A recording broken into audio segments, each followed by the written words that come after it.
Selamat datang Bapak Ibu Saudara. Selamat datang para hamba-hamba Tuhan, para pelayan Tuhan, jemaat Tuhan yang ada di Kota Makassar. Saya percaya Bapak Ibu punya hati untuk kota ini. Amin. Nah, oke. Saya tidak akan perpanjang lagi. Kita akan masuk dari sesi demi sesi. Acara ini sangat padat, ya. Bapak Ibu bisa berkonsentrasi dengan baik. Ya, kalau ada sudah mulai kelar suruh temannya kopi, suruh bangun kembali. Ya, oke. Kita akan mulai sesi pertama, akan dibawakan oleh Bapak Pendeta Jonathan Patiasina. Kita berikan tepuk tangan dulu. Lalu kemudian sesi kedua akan dibawakan oleh Bapak Pendeta Cornelius Wing. Baru kemudian kita akan masuk dalam Q&A dan kemudian lanjut sesi-sesi berikutnya. Oke, kita akan sambut pembicara kita yang pertama, Bapak Pendeta Jonathan Patiasina. Silakan. Apa kabar saudara-saudara? Saudara kelihatannya bahagia sekali. Ini pertemuan ini kita pernah kerjakan 3 tahun yang lalu. 3 tahun yang lalu tepatnya. Ya, kita mengerjakan hal yang seperti ini. Terus kemudian begitu kita habis kerjakan itu pandemi. Pandemi hantam kita selama 3 tahun. Terus kemudian tahun ini baru kita bisa kerjakan lagi. Bagaimana kita berupaya untuk berpikir kota. Jadi yang saya bukan pembicaranya sebenarnya. Pembicaranya adalah Pastor Cornelius Wing. Saya berdiri sini sebagai host. Siap. Enak banget supaya saya ngomong sembarangan, dia yang konsentrasi membahas kota kan gitu. Logiknya begitu kira-kira. Jadi saya berharap saudara kita sebentar bukan cuma sekedar mendengar, tapi saya mempercayai kita yang hadir hari ini bukan orang yang datang hanya untuk mendengar sebuah pengajaran atau apa enggak. Kita hadir karena kita concern dengan kota kita, karena kita berpikir apa yang dapat kita perbuat untuk kota kita. Jadi mungkin kita akan setelah kita dengar tentunya lebih bagus kalau ada diskusinya lebih kita isi dengan hal-hal yang kita rasa penting untuk kita di kota ini. Jadi tujuan saya hanya mengingatkan saudara hal yang paling mendasar yang tertulis di Alkitab. Itu tujuan saya kira-kira 15 sampai 20 menit ke depan, hanya untuk mengatakan kepada saudara bahwa kita jangan sampai lupa identitasnya kita. Identitas gereja itu selalu kalau kita lihat di Alkitab, nanti kita akan telusuri pelan-pelan.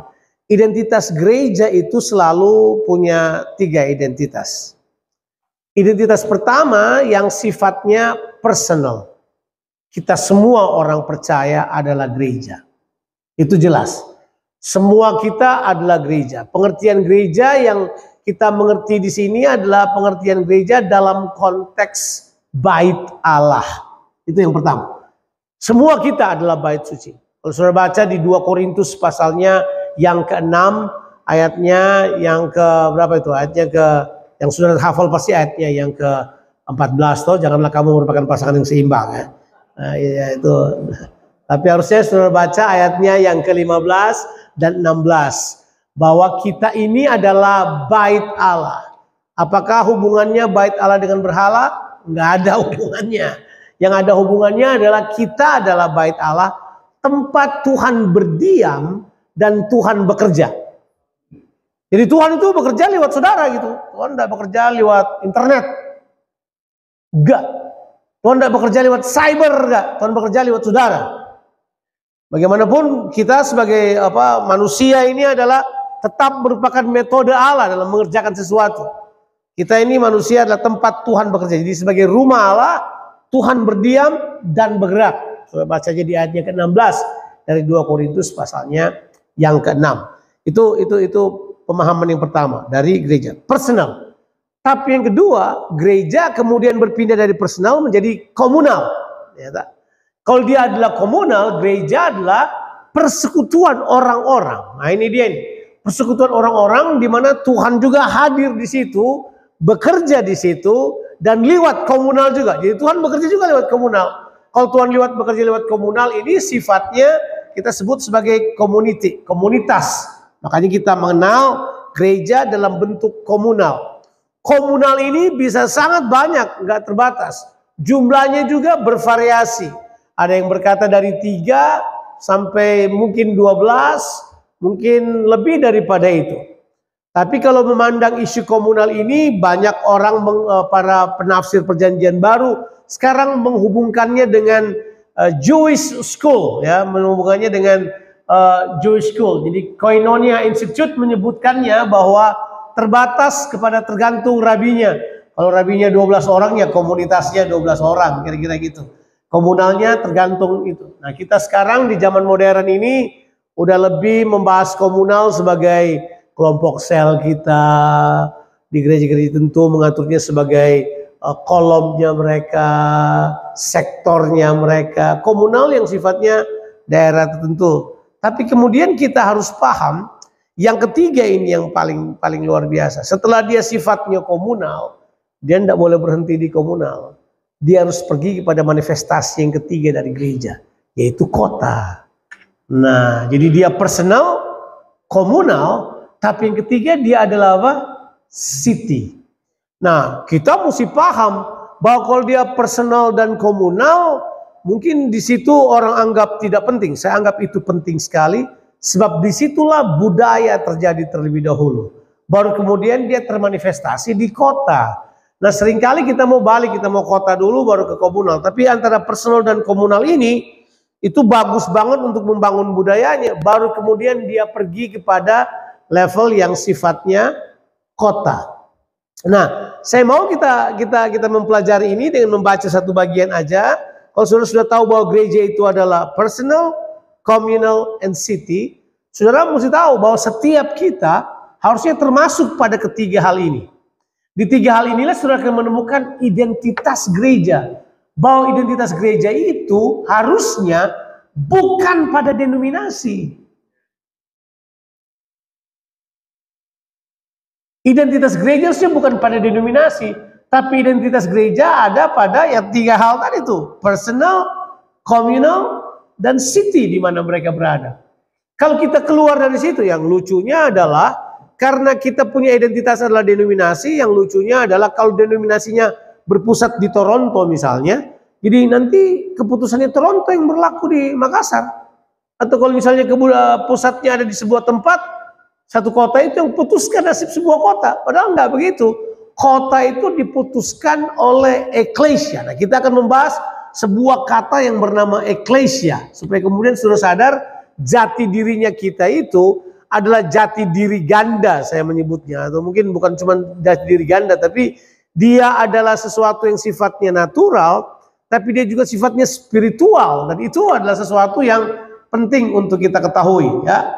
Jadi saudara itu punya jati diri ganda, gereja itu punya jati diri ganda. Dia natural, betul, dia tempat berkumpul orang percaya, tapi dia punya jati diri yang lain, yang namanya eklesia. Eklesia itu adalah pernyataan natural untuk menjelaskan hal yang spiritual. Jadi saudara harus mengerti kalau disebut kata eklesia. Jadi kalau kita punya tema ini adalah eklesia mempengaruhi kota, itu yang dimaksud adalah bukan satu gereja. Bukan gereja rock, my goodness, bukan gereja GBI, bukan gereja ini. Gereja yang seperti itu tidak akan mempengaruhi kota. Biar lu kaya, biar lu besar, nggak bisa. Karena memang saudara tidak punya kekuatannya. Cuma eklesia yang punya kekuatan itu. Saudara lihat saya, kayaknya kita besar, pembicaranya kita bagus, semuanya kita bisa. Nggak bisa. Sebab nanti pertempurannya yang levelnya kota beda. Pertempurannya levelnya kota nanti saudara bakal lihat.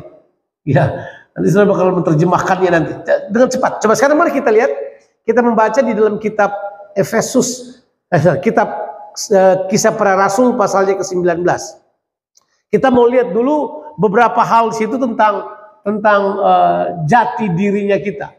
Nah, kalau saudara membaca Efesus pasal 19, saudara tahu bahwa Efesus pasal 19 itu ditulis oleh Lukas hati-hati sekali untuk memberitahukan pada kita narasi yang ingin dia bangun. Dia mau berkata begini, bahwa sekarang ini gereja, eklesia sekarang ini telah menembusi semua tempat di Eropa, bahkan sampai pada titik yang paling kuat di ujung Asia. Jadi Efesus ini adanya di ujung Asia kecil.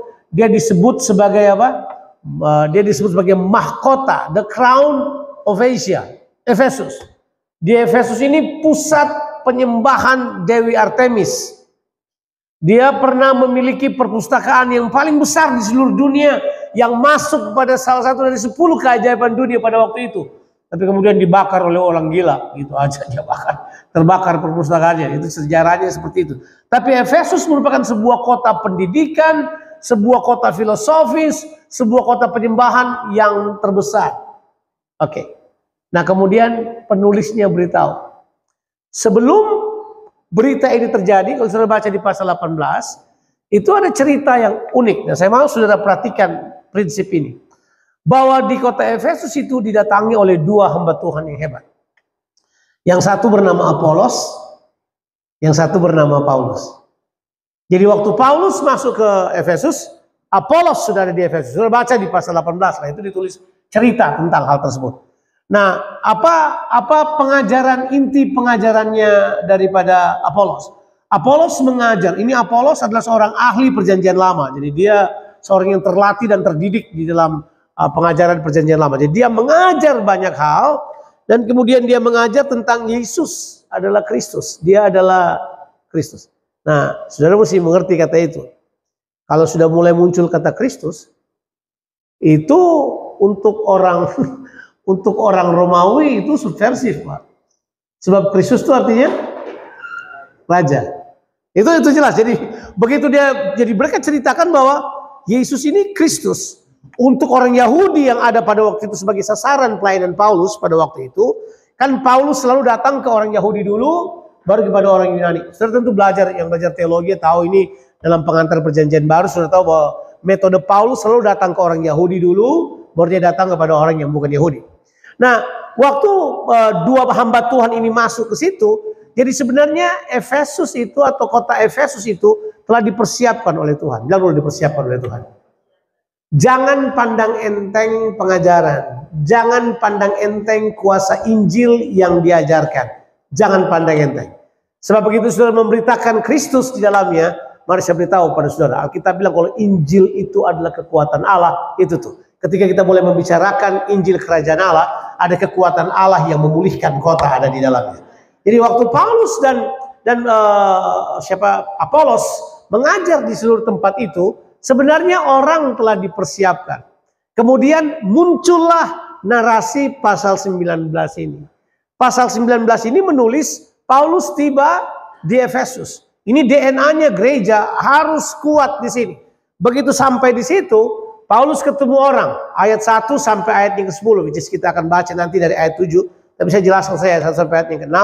Itu kisah tentang ada orang yang Paulus tanya kepada mereka, ya orang ini tentang murid-murid Yohanes yang mereka ketemu. Jadi mereka percaya kerajaan Allah ada, mereka percaya Yesus adalah Mesias karena Yohanes tunjuk kepada Yesus. Yang mereka nggak percaya adalah Roh Kudus. Ya, jadi kemudian Paulus tanya, sudahkah kamu dipenuhi Roh Kudus? Mereka tanya, makanan apa itu Roh Kudus?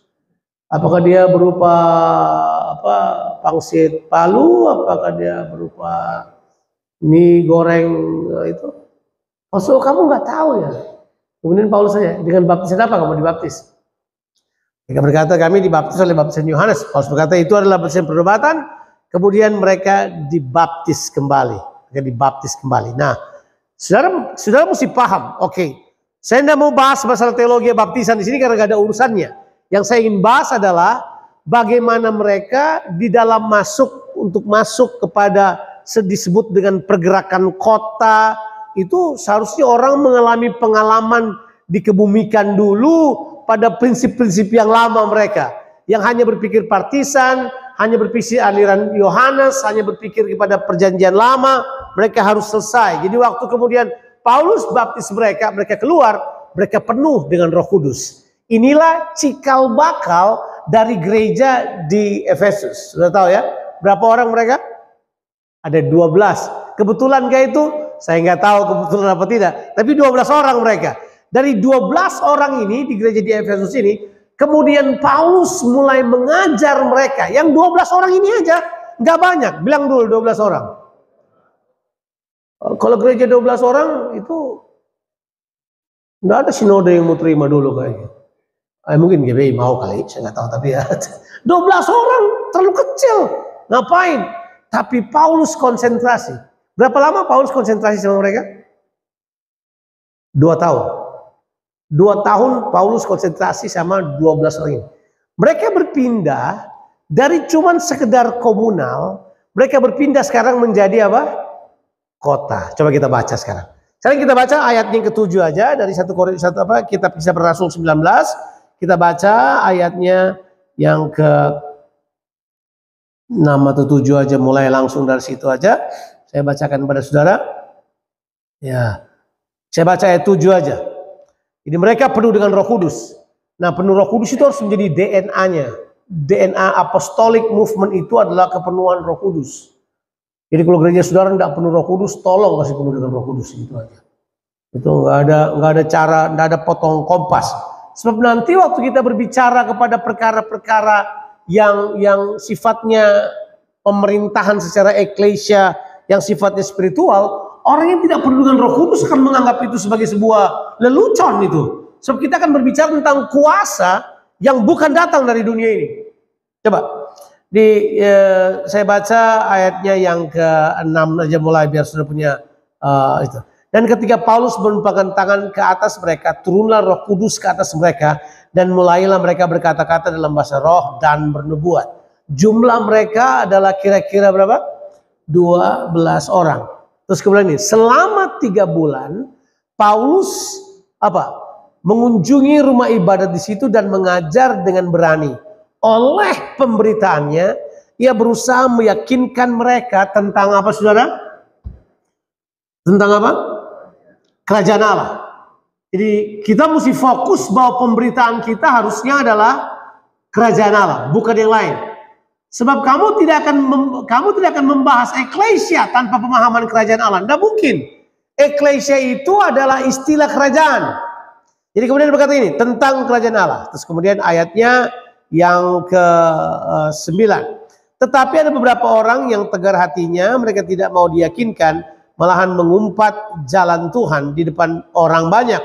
Karena itu Paulus meninggalkan mereka dan memisahkan murid-muridnya dari mereka. Dan setiap hari berbicara di ruang kuliah Tiranus. Confirm saja buat saudara, kalau saudara pernah pergi ke kota Efesus, saudara tahu bahwa Tiranus itu memang disebut ruang kuliah artinya, tapi sebenarnya Tiranus itu adalah perpustakaan. Sudah tahu ya? Kalau saudara pergi ke Efesus sudah tahu, dijelaskan bahwa ruangan yang dipakai Paulus itu perpustakaan. Bilang dulu perpustakaan. Ibu kita manggut-manggut di belakang, udah 30 kali atau 50 kali pergi ke Efesus. Jadi dia tahu itu adalah tempat di mana perpustakaan ada. Nah, Paulus pergi ke situ dan dia datang ke situ setiap hari. Ayatnya ke-10. Nah, saya mau saudara konsentrasi di ayat yang ke-10. Hal ini dilakukannya berapa lama? 2 tahun lamanya, sehingga semua penduduk Asia mendengarkan firman Tuhan, baik orang Yahudi maupun orang Yunani. Nah, sekarang saya mesti kasih tahu dulu terminologi ini supaya saudara tahu pemikiran regionnya pada waktu itu. Jadi kalau dibilang Asia, saudara tidak pikir Asia yang sekarang ya. Tolong ya. Kalau dibilang Asia itu berarti yang dimaksud adalah Anatolia. Anatolia itu adalah pembagian Romawi tentang Eropa dan Asia, betul ya? Sudah tahu ini pembahasan ini? Jadi kan sudah tahu Turki yang sekarang ini, Efesus kan ada di Turki. Itu Turki yang sekarang ini itu ada dipisahkan oleh satu terusan dan namanya Bosforus.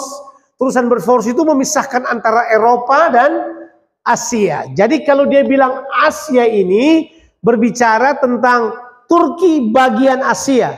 Bukan Istanbul, tapi Turki bagian Asia yang di situ sudah dapat 7 jemaat itu yang di kitab Kitab Wahyu itu ada Efesus, itu daerah agency. Jadi kalau dimaksud Asia di situ adalah region yang sekarang ini adalah Turki. Itu disebut dengan pada waktu itu namanya Anatolia. Kalau saudara masih tahu bahwa dalam sejarah Yerusalem itu waktu zaman pemerintahan Roma itu sempat menjadi ibu kota Anatolia, ibu kota bagian selatan. Namanya Israel itu kalau tidak salah adalah dia pakai kata Anatolia Capitolina. Jadi ibu kota Anatolia itu Yerusalem. Itu pernah satu kali terjadi dalam sejarah. Kenapa saya perlu ceritakan ini? Sebab saudara akan mengerti nanti bahwa dari sekedar personal, komunal sampai ke city, city ini sudah kekuatannya udah regional. Dia harusnya memberikan pengaruh yang sifatnya apa? Regional, bukan lagi cuman kecamatan, tapi dia harus berpikir sebuah apa itu? Sebuah jangkauan cakupan yang sifatnya regional, memang regional. Nah, ini sudah Anatolia. Kalau gitu sekarang itu satu negara kira-kira seperti itu. Jadi luas banget. Bahkan kalau pada waktu itu Anatolia sampai ke dekat Irak kali itu ya, sampai ke dekat Irak. Jadi besar sekali. Nah, di situ kemudian dibilang ini. Hal ini dilakukannya 2 tahun lamanya sehingga semua penduduk Asia mendengar firman Tuhan, baik orang Yahudi maupun orang Yunani. Oleh Paulus, Allah mengadakan mujizat-mujizat yang luar biasa. Bahkan orang membawa sapu tangan atau kain yang pernah dipakai oleh Paulus dan meletakkannya atas orang-orang sakit, maka lenyaplah penyakit mereka dan keluarlah apa? Roh jahat. Saya tanya, berapa lama rentangnya ini? 2 tahun. Bilang dulu 2 tahun.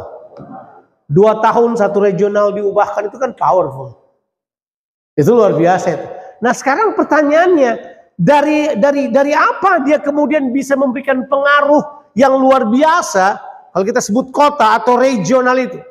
Coba lihat apa yang Paulus kerjakan. Sebenarnya simple. Saya mau saudara lihat Alkitab dan jangan sekali-sekali coba-coba untuk membuat metode yang di luar apa yang Alkitab katakan. Sebab seringkali kita mencoba kerjakan metode apa yang Alkitab tidak tawarkan kepada kita, terus kemudian kita tambal sulam metodenya. Misalnya, saya percaya kota perlu berdoa, tapi kota yang berdoa saja nggak cukup. Kota perlu memberitakan Injil. Sebab kekuatan untuk mengalahkan, listen to me carefully, kekuatan untuk mengalahkan territorial spirit itu ada pada Injil yang diberitakan. Maaf, bukan pada doa yang dinaikkan. Saya bukan bilang doa tidak berkuasa ya, saya percaya doa berkuasa, tapi berdoa tanpa memberitakan pengajaran firman Allah yang terus-menerus, itu sama dengan doa yang lumpuh sebenarnya. Saya tahu saudara bakal marah pada saya, tapi apa boleh buat. Karena nggak diberitahu di ayat ini ada Paulus berdoa tuh nggak ada. Nggak menyebut satu kali pun. Tapi yang disebut di dalamnya justru adalah memberitakan Injil Kerajaan Allah. Kita sudah bahas kan. Kalau sudah baca di ayatnya yang ke-9, itu dia memberitahukan tentang Injil Kerajaan Allah. Ayat yang ke-8 maksudnya. Dia meyakinkan tentang Injil Kerajaan Allah. Itulah kunci kekuatannya. Yang punya kuasa mengubahkan kota adalah Injilnya. Tapi kita rubah, kita balik. Mengapa Injil? Sebab hanya Injil yang mengkoneksikan manusia dengan kerajaan Allah. Hanya Injil. Makanya Injil itu bukan Injil keselamatan, bukan Injil sosial, bukan Injil denominasi, bukan Injil gereja. Dia adalah Injil kerajaan. Injil kerajaan ini yang Yesus beritakan. Injil kerajaan ini yang Paulus beritakan. Injil kerajaan ini. Mungkin sudah berkata, Jonathan, kamu berusaha untuk membuat seolah-olah doa tidak berkuasa. Enggak, saya tidak bilang doa tidak berkuasa. Saya bilang doa berkuasa. Tapi seringkali setelah kita berdoa, kita tidak melihat hasilnya karena kita tidak berani memberitakan Injil. Kita bersembunyi di balik doa-doa kita. Kita tidak kemudian dengan sepenuh hati memberitakan kekuatan Injil yang Tuhan berikan kepada kita. Coba lihat dulu baik-baik. Sekarang kita akan lihat konteksnya. Coba kita lihat dulu ayatnya, konsentrasi pada ayatnya yang ke-8 dan 9. Oleh pemberitaannya, bilang dulu pemberitaan. Dia mengajar dengan berani tentang kerajaan Allah. Kemudian ada yang tolak, pasti. Bilang dulu ditolak. Biasa, enggak usah alay, enggak usah lebay. Ditolak dalam pemberitaan Injil, biasa Pak, biasa. Nggak usah dulu kita ditolak gitu, nggak perlu. Ada orang ditolak dipakai cara untuk cari dana, nggak usah, biasa aja. Ditolak biasa, normal. Tapi Paulus memutuskan bahwa Sekalipun mereka ditolak, pemberitaan Injil dan pengajaran tentang Injil Kerajaan Allah tetap mereka kerjakan. Makanya dia bilang dia pisahkan murid-muridnya, tapi tiap hari dia berbicara. Bilang dulu, tiap hari dia berbicara. Tiap hari dia berbicara tentang Injil. Berapa lama dia buat itu? 2 tahun. Nah, tidak dibilang bahwa Paulus kemudian jalan-jalan, adakan tur dari Makassar pergi ke Manado. Enggak dibilang begitu. Pindah ke Mamasa, Mamuju, enggak begitu. Di satu tempat aja. Tapi kenapa hanya dalam waktu 2 tahun seluruh Asia Kecil dengar Injil? Dan mereka bukan cuma dengar Injil, berpengaruh pada apa? Berpengaruh kepada iman mereka, berpengaruh pada budaya mereka. Bahkan makanya kalau sudah baca seterusnya pasal 19 itu, berpengaruh pada penyembahan mereka, berpengaruh kepada keberartian agama mereka, berpengaruh kepada semua yang menguasai pola pikir mereka. Berpengaruh, bilang dulu berpengaruh. Bagaimana caranya bisa kayak gitu? 2 tahun ngajar di sebuah ruang perpustakaan, 2 tahun dia mengajar di situ. Alkitab berkata, tiba-tiba seluruh Injil menguasai seluruh Asia, dan kemudian gemetar semua bentuk penyembahan, gemetar semua budaya mereka. Kenapa bisa terjadi kayak gitu? Ada 3 hal yang saya mau katakan kalau Injil Kerajaan Allah diberitakan. Yang pertama, dia mengubah manusia yang berdosa. Yang kedua, dia menghancurkan budaya kerajaan ke-8. Yang ketiga, dia establish kerajaan Allah yang baru. Itu jelas. Ini nggak bisa diganti urutannya.